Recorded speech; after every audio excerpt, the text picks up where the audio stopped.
আমরা চাই আল্লাহর ওলিদের মাজার সবসময় জাগ্রত থাকুক, সবসময় জীবন্ত থাকুক, কারণ তারা আমাদের কলবকে জিন্দা করেছেন ইসলাম প্রচারের মাধ্যমে।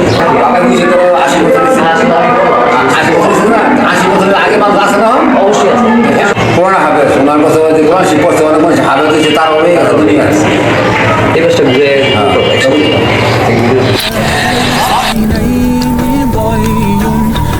এদেশের বেশিরভাগ ধর্মপ্রচারকগণই আরব থেকে এসেছেন এবং ধর্মপ্রচার করেছেন। আজকে ভারতের পাঞ্জাব থেকে আসা একজন বুজুর্গের কথা বলবো আপনাদেরকে। হাফেজ সৈয়দ হানিফ চিশতি পাঞ্জাবি রহমতুল্লাহি আলাই, তিনি ভারতের পাঞ্জাব থেকে এ বাংলায় এসেছেন দ্বীন প্রচার করার জন্য। এই জনপদটি অত্যন্ত প্রাচীন। নারায়ণগঞ্জের কদম রসুল দরবার শরীফের পশ্চিম পার্শ্বে রয়েছে সৈয়দ হানিফ চিশতি পাঞ্জাবি রহমতুল্লাহি আলাইহের মাজার শরীফ। তার জন্ম পাঞ্জাবের শিয়ালকোটে এবং তিনি শৈশবে ফোরকানিয়া মাদ্রাসায় লেখাপড়া করেন এবং সেখান থেকে আরবি ও উর্দু শিক্ষা লাভ করেন এবং কোরআনে হাফেজ হন।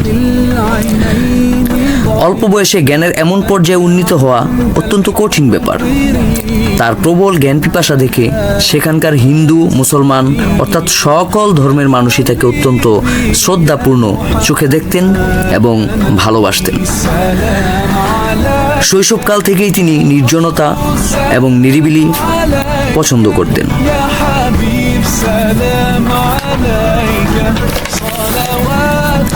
আমরা মাজার শরীফে ঢুকেই তার জন্ম পরিচয় সম্পর্কে একটি ফলক দেখতে পেলাম। সেখানে উল্লেখ রয়েছে হযরত বড় পীর গৌসে পাক আব্দুল কাদের জিলানী রহমতুল্লাহি আলাই হতে ইমাম হাসান রাদিয়াল্লাহু তাআলা আনহু পর্যন্ত তার মায়ের পরিচয় সেখানে দেখতে পেলাম।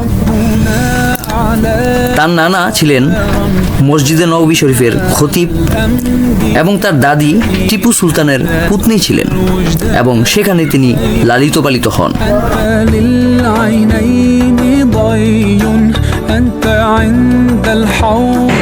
আসসালামু আলাইকুম ইয়া আহলাল কুবুর ইয়াগফিরুল্লাহু লানা ওয়া লাকুম আনতুম সালাতুন ইয়া হাবিবি ইয়া মুহাম্মদ ইয়া নবী। রেলিংয়ের ভিতরে খাদেম ছাড়া অন্য কোনো ব্যক্তির প্রবেশ নিষেধ লেখা রয়েছে। তো এই কাজটি করা হয় মূলত মাজার শরীফের সুরক্ষার জন্য। মাজার শরীফের পাশেই রয়েছে একটি ইবাদতখানা। সৈয়দ হানিফ চিশতি পাঞ্জাবি রহমতুল্লাহি আলাইহির পিতা 1857 সালে এক যুদ্ধে জয়লাভ করে গাজী উপাধি লাভ করেন। তার মাজার শরীফও ভারতের মহীশূর রাজ্যে অবস্থিত রয়েছে।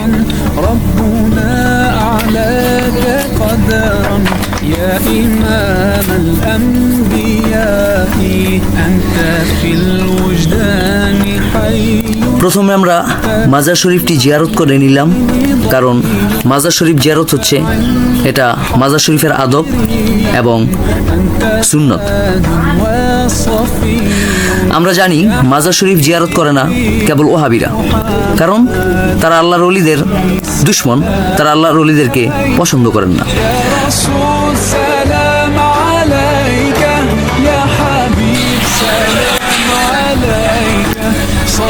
বহু দূর দূরান্ত থেকে এখানে জিয়ারতকারীরা ছুটে আসেন আল্লাহর ওলির এই মাজার শরীফটি জিয়ারত করতে। আমরা এই মুহূর্তে রয়েছি হযরত সৈয়দ হানিফ চিশতি পাঞ্জাবি রহমতুল্লাহ মাজার শরীফে। উনি শুধু পাঞ্জাব থেকে, ভারতের পাঞ্জাব থেকে বাংলাদেশে আসছে দিন প্রচার করতে। তো আজ থেকে প্রায় 80 বছর আগে উনি এখানে সমাহিত হন। মাজার শরীফ দূর দূরান্ত থেকে হাজার হাজার ভক্তবৃন্দ এই মাজার শরীফ জিয়ারতের উদ্দেশ্যে আসেন এবং রুহানি ফয়েজ তারা হাসিল করে থাকে। আমরা চাই আল্লাহর ওলিদের মাজার সবসময় জাগ্রত থাকুক, সবসময় জীবন্ত থাকুক, কারণ তারা আমাদের কলবকে জিন্দা করেছেন ইসলাম প্রচারের মাধ্যমে। অথবা আমরা চাই কিয়ামত তক তাদের এই মাজার শরীফগুলি জীবিত থাকুক এবং জিন্দা থাকুক ভক্তবৃন্দের মাধ্যমে। ওয়াহাবিরা সবসময় এই মাজার শরীফের বিপক্ষে থাকে এবং এই মাজার শরীফগুলোকে ধ্বংস করার চেষ্টা করে। মহান আল্লাহ পাকের ওলির খাতিরে তারা কখনই এই মাজারগুলিতে হাত দিতে পারবে না ইনশাআল্লাহ।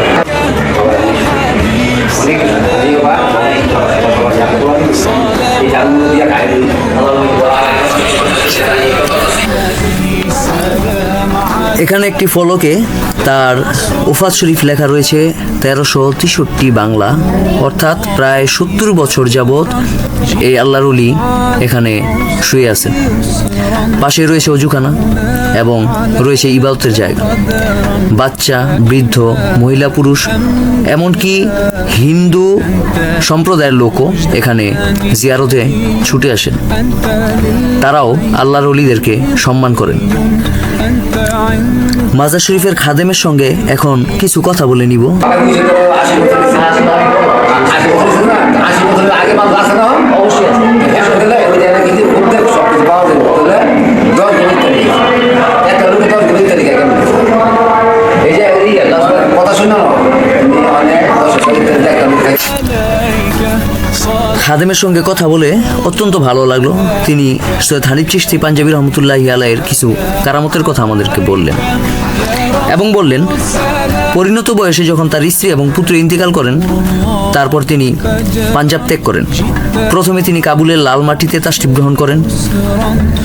সেখানে তিনি সুদীর্ঘ 12 বছর বসবাস করেন এবং সেখানকার মসজিদে তিনি ইমামতির দায়িত্ব পালন করেন।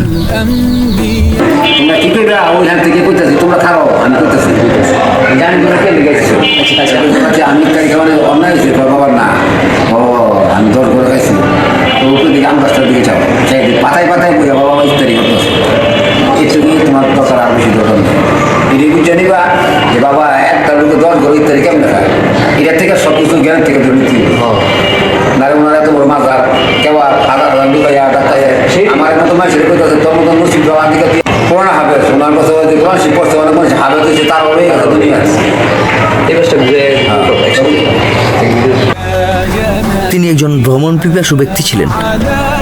তিনি মক্কা মুআজ্জামা, মদিনাতুল মুনাওয়ারা, বাগদাদ শরীফ, দিল্লি, বোম্বে, দক্ষিণ হায়দ্রাবাদ, কলকাতা এবং আসাম প্রভৃতি বিভিন্ন দেশে আল্লাহ পাকের সান্নিধ্য লাভের জন্য গমন করেছিলেন। তারপর তিনি 1895 সালে ঢাকা জেলার অন্তর্গত নারায়ণগঞ্জের নবীগঞ্জে রাসূল করিম সাল্লাল্লাহু আলাইহি সাল্লামের কদম মোবারক এবং 360 জন আউলিয়ার দরবার কদম রসুলে আগমন করেন।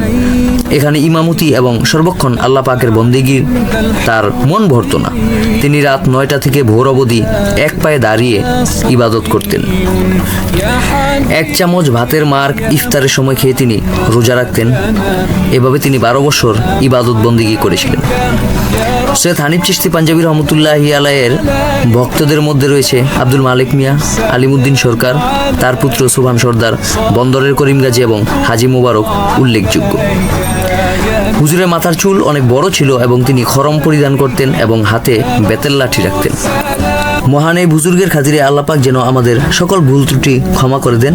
পুরো ভিডিওতে পাশে থাকার জন্য আপনাদেরকে অসংখ্য ধন্যবাদ। নতুন হলে সাবস্ক্রাইব করে দিবেন। আসসালামু আলাইকুম। أعلاك قدرا يا إمام الأنبياء